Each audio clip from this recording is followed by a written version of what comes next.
There is a moment most people know well, even if they have never put a name to it. You're sitting with someone you care about. The conversation is calm. Then they say something, a comment about your work, your choices, your appearance, or your past, and something shifts. Not loudly, not dramatically. Just a quiet tightening in your chest, a change in how the room feels. You tell yourself it was nothing, you move on, but hours later you're still thinking about it. You're replaying the exact words, you're analyzing the tone, you're building a case. And by the time you go to sleep that night, one comment has become evidence of something larger. Evidence that they do not respect you, that you are not valued, that something is fundamentally wrong with them, with the relationship, or with you. Meanwhile, they have completely forgotten what they said. This is not a failure of logic. It is not a sign that you are too sensitive or too emotional. It is something far more interesting and far more universal. The human mind is not designed to treat all information equally. It is designed to notice what hurts, to hold it closely, to weigh it more heavily than almost anything else. One criticism can outweigh 10 compliments. One cold message can erase a week of warmth. One bad moment can redefine how you remember an entire relationship. And the uncomfortable truth is this: your mind does not present this as distortion, it presents it as clarity. It tells you that you are finally seeing things as they really are. That feeling of sudden, painful clarity, that is exactly where we need to look. What you're experiencing in those moments is one of the most consistent and consequential patterns in human psychology. It shapes how you feel about yourself, how you judge other people, how you remember your past, and how you make decisions about your future. It operates quietly beneath the level of conscious thought, and it has been doing so your entire life. Understanding it will not make you immune to it, but it will give you something most people never have: the ability to notice it before it makes your choices for you. The pattern is called negativity bias, and it is not a flaw in your personality. It is a feature of the human mind, one that served a very specific purpose for a very long time, and one that now, in the texture of modern life, creates predictable and often painful consequences in the places that matter most to you. Here's what makes this particularly important to understand. Negativity bias does not operate in isolation. It connects to the way your mind processes information quickly, the way it searches for patterns and meaning, the way it stores and retrieves memories, and the way it constructs the story you tell yourself about who you are and what your life means. Once you see how these pieces fit together, a great deal of your emotional life will begin to make sense in a new way. But first, we need to understand the mechanism itself. The human brain is not a neutral recording device. It does not treat every experience the same way. From the earliest stages of processing, before you're even consciously aware of what you have seen or heard, the brain applies a kind of emotional weighting system. And in that system, negative information almost always receives priority.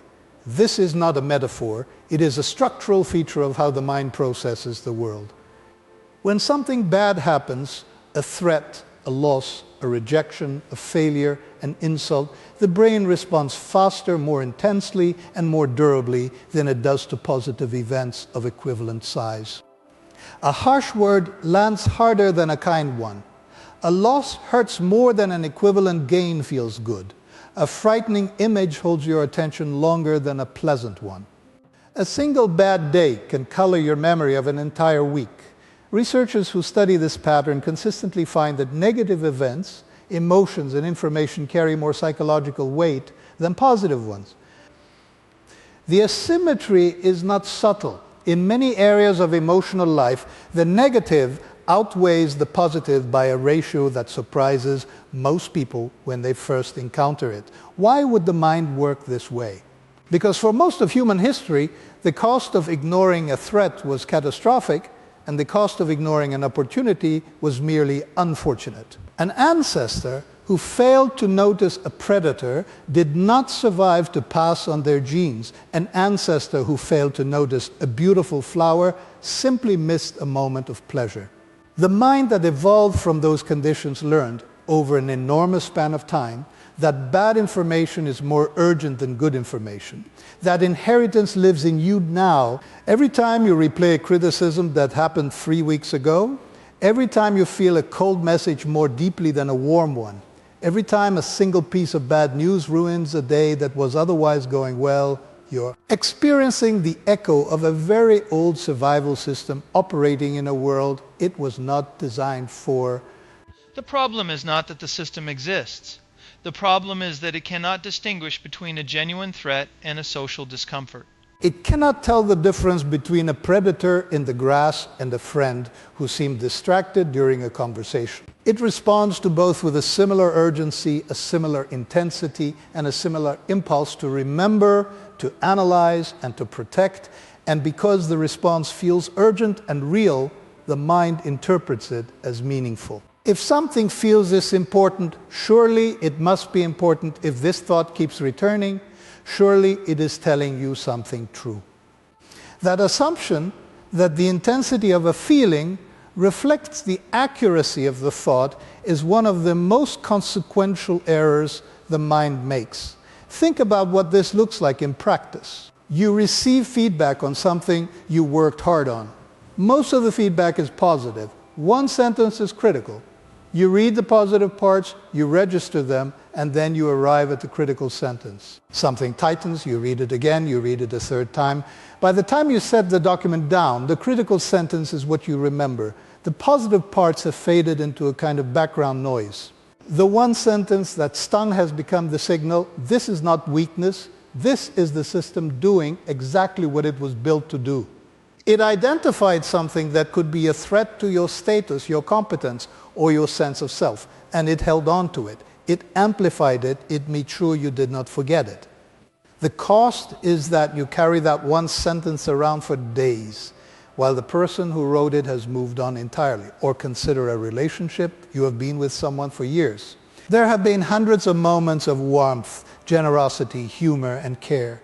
Then there is a difficult period in argument, a period of distance, a moment where they said something careless. The negativity bias does not average these things together. It weights the bad moments more heavily. And if the bad moments accumulate, they can begin to rewrite the emotional record of the entire relationship, even when the positive moments still outnumber them significantly. This is why people sometimes look back on a relationship that had genuine good in it and remember it as almost entirely painful. The memory has been edited by the emotional weight of the negative experiences, which stored themselves more deeply and retrieved themselves more readily. And this is where the pattern becomes most consequential, not just in how you feel in the moment, but in how you remember, and therefore in how you decide. Here's where this becomes more personal. Most people, when they learn about negativity bias, think of it as something that affects their mood. They think of it as the reason a bad day feels worse than a good day feels good. And that is true. But the deeper consequence is not about mood.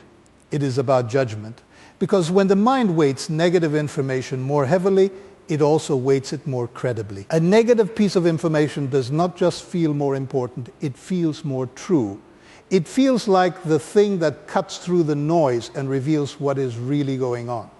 This is why one bad experience with a person can override years of positive ones in your assessment of who they are.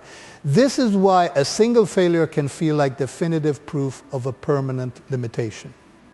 This is why a criticism from someone you respect can land with a force that seems completely disproportionate to what was actually said. The mind treats the negative as the signal and the positive as the noise. And once you understand that, a great many painful and confusing patterns in your life begin to make sense. Consider how this plays out in your relationship with yourself.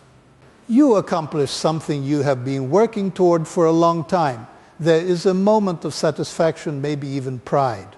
Then, almost immediately, the mind begins to notice what is still missing, what was not quite right, what someone else has done better, what you could have done differently. The achievement is real, but the mind moves past it quickly. The shortcomings, the comparisons, the remaining gaps, these hold attention longer. This is not ingratitude. This is not a character flaw. This is the same mechanism.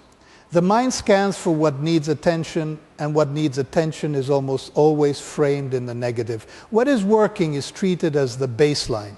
What is not working is treated as the signal. The result is a persistent sense that you are always slightly behind, always slightly insufficient, always working towards something that will finally make things feel right, only to discover when you get there that the mind has already moved on to the next gap. Hedonic adaptation is the name for part of this pattern, the way positive experiences fade in their emotional intensity over time, returning you to a kind of emotional baseline. But negativity bias shapes this process in a particular way. It is not just that positive feelings fade, it is that negative feelings, negative comparisons, and negative self-assessments hold on longer and reassert themselves more readily. This is why self-criticism is so much easier than self-compassion for most people. Self-criticism feels like honesty. Self-compassion can feel like excuse-making. The mind has been trained by its own architecture to treat the negative as the serious and credible signal, and the positive as something softer, less reliable, less important to hold on to. Now consider how this affects your relationships with other people. When someone disappoints you, the mind does not simply register the disappointment and move on. It files it, it connects it to other disappointments. It begins to look for a pattern. And once the mind is looking for a pattern, it tends to find one, because confirmation bias, which is the tendency to notice and remember information that fits what you already believe, works hand in hand with negativity bias to construct a coherent and increasingly negative story about the person. You start to notice every small thing they do. That fits the pattern. You start to remember past events through the lens of the story you are now building. Things that seemed neutral at the time now seem like early warning signs you should have caught. Things that were clearly positive get reinterpreted or minimized, and the story feels true. It feels like insight. It feels like you are finally seeing clearly rather than recognizing that you are seeing selectively. This does not mean the disappointment was not real. It does not mean the pattern you identified is entirely wrong. It means that the mind's tendency to weight and amplify the negative makes it very difficult to assess a person or a situation with genuine balance. The negative evidence gets more space, more weight, and more credibility than it may deserve. The same mechanism operates in conflict. When you're in an argument with someone, the mind is not functioning as an impartial observer. It is functioning as an advocate. It is selecting the evidence that supports your position, weighting the moments that hurt you more heavily than the moments you may have hurt them, and constructing a narrative in which your grievances are the real and serious ones. This is not dishonesty. It is the automatic operation of a mind that is wired to protect you from threat, and that treats being wrong in a conflict as a kind of threat to your identity and your status. The result is that both people in a conflict can feel completely certain that they are the one who has been genuinely wrong, and both can have a vivid and emotionally real set of memories to support that feeling. Memories that were shaped in part by the same bias operating in both directions. There is something else worth understanding here, and it connects to the way the mind creates meaning from experience. The mind does not store experiences as neutral recordings. It stores them as stories, and it edits those stories based on their emotional content. Research into memory and experience suggests that how we remember something is shaped heavily by its most intense emotional moment and by how it ended, what has been called the peak-end rule. The full duration of an experience matters far less to memory than those 2 points. This means that a long period of good experience followed by a painful ending will often be remembered as a predominantly painful experience. The mind does not average things out.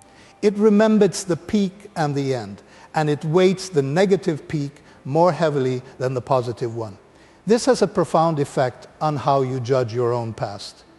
A friendship that ended badly, a job that concluded with a difficult departure, a relationship whose final months were painful, the memory of these experiences is not a balanced record. It is a story shaped by the emotional weight of the worst moments and the ending.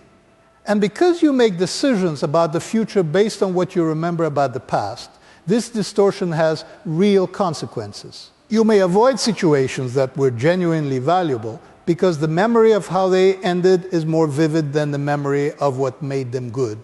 You may stay away from things that could help you because the last time you tried something similar, it ended in a way that the mind has stored as painful and definitive.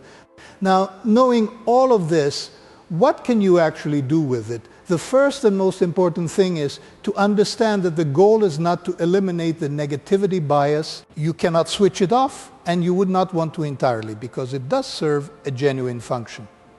The goal is to recognize when it is operating in a way that is distorting your judgment rather than protecting you from a real threat. The simplest and most powerful tool is the pause. Not a long pause, not a formal process, just the habit of creating a small gap between the moment you feel the negative response and the moment you act on it or conclude something from it. When a critical comment lands and you feel that tightening before you decide what it means, before you construct a story about what it reveals, pause, not to suppress the feeling, but to give yourself a moment before the feeling becomes a verdict. The feeling is real, the interpretation is not. Those are two different things, and the pause is the space between them. The second tool is to actively look for the information your mind is not prioritizing. This is not about forced positivity. It is about recognizing that the mind has a structural tendency to underweight positive information and deliberately correcting for that tendency. When you are assessing a relationship, a situation, or a decision, ask yourself, what is the evidence on the other side? Not to dismiss the negative, but to ensure it is not the only thing being weighed. What has been good here? What has worked? What would I notice if I were not already focused on what is wrong? This is harder than it sounds because the positive information feels less urgent. It does not grab your attention the way the negative does. You have to go looking for it deliberately, which is exactly why most people do not. A third practice is to separate the event from the story. When something negative happens, a rejection, a criticism, a disappointment, there is the event itself. And then there is the story. The mind immediately begins to build around it. The event is finite. The story can expand indefinitely. Try to identify where the event ends and the story begins. The event is, they said that one critical thing. The story is, they do not respect me. They never have. I'm probably not as capable as I thought. This is a pattern I should have seen earlier. The event is real. The story is constructed. And it is constructed by a mind that is wired to take the negative and run with it. You can acknowledge the event without accepting the full story as fact. A fourth tool, particularly useful in relationships and conflict, is to ask yourself, am I reacting to what actually happened or to what it reminds me of? The negativity bias does not operate only in the present. It connects current experiences to past ones, particularly past painful ones, and amplifies the present event through that emotional history. The cold message from a friend today may feel devastating in part because it echoes something from years ago, a time when someone withdrew from you in a way that hurt deeply. The criticism from a colleague may land with such force because it connects to something a parent said when you were young. The mind is not always reacting to what is in front of it. Sometimes it is reacting to an accumulation of similar feelings from across your entire life. Asking that question, is this about now, or is this about then, does not resolve the feeling. But it can give you a more accurate sense of how much weight the current event actually deserves. A fifth practice is to be careful about the stories you tell about your past. Because memory is not a neutral record, and because the negativity bias shapes what gets stored and how it gets retrieved, the story you tell about your own history may be more negative than the history itself warranted. This does not mean the painful things were not real. It means that the painful things may have been given more narrative space than the good ones. Not because there were more of them, but because the mind held onto them more tightly. It can be genuinely useful. when you find yourself telling a story about a period of your life, to ask what was also true during that time that I'm not what was happening alongside the difficulty that I have stopped noticing, because the difficult parts are what the mind returns to most readily. This is not about rewriting history. It is about recovering the parts that the negativity bias quietly edited out. Finally, and perhaps most importantly, be careful about using the intensity of a negative feeling as evidence of its accuracy. The mind is very good at making a distorted perception feel like a clear one. The more strongly you feel that something is true, that this person does not care, that you're not good enough, that this situation is hopeless, the more important it is to pause and ask whether the strength of the feeling is evidence of the truth of the thought, or simply evidence that the negativity bias is doing what it was built to do. Intensity is not accuracy, urgency is not truth. The feeling of sudden painful clarity is sometimes insight, and sometimes it is the mind amplifying a threat that is smaller than it appears. This is not a comfortable thing to hold. It requires a kind of humility about your own perceptions that does not come naturally, because the perceptions feel so real and so certain. But that humility, that willingness to ask whether what feels most true is actually most accurate, is one of the most valuable things you can develop. Come back to that moment from the beginning, the conversation, the comment, the hours spent replaying it while the other person slept without a second thought. That moment is not evidence of a weakness in you. It is evidence of a mind doing what minds do, scanning for threats, amplifying the negative, holding on to what hurt, constructing a story that feels coherent and true. The mind was trying to protect you. It was doing its job. The cost is that the job sometimes continues long after the threat has passed, long after the other person has forgotten, long after the moment itself has ended.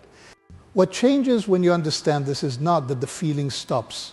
Feelings do not disappear because you understand their origin. What changes is the relationship between the feeling and the decision. There is a small but meaningful gap that opens up, a moment in which you can notice what the mind is doing before you accept its conclusions as fact. That gap is not a cure. It is not a technique that will make you immune to pain or criticism or loss. But it is something real. It is the difference between a reaction that controls you and a response that you choose. The mind is not broken when it does this. It is operating exactly as it was built to operate.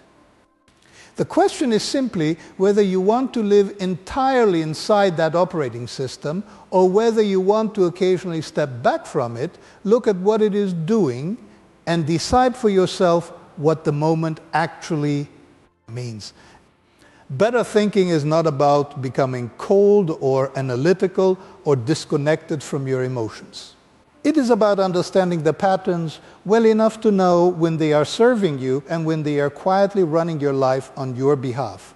One small pause, one honest question. One moment of noticing before concluding, that is not nothing over the course of a life. That is quite a lot. If this gave you a clearer way of seeing your own reactions and the patterns behind them, subscribe for more videos on psychology, judgment, and the hidden mechanisms that shape how we think, feel, and decide.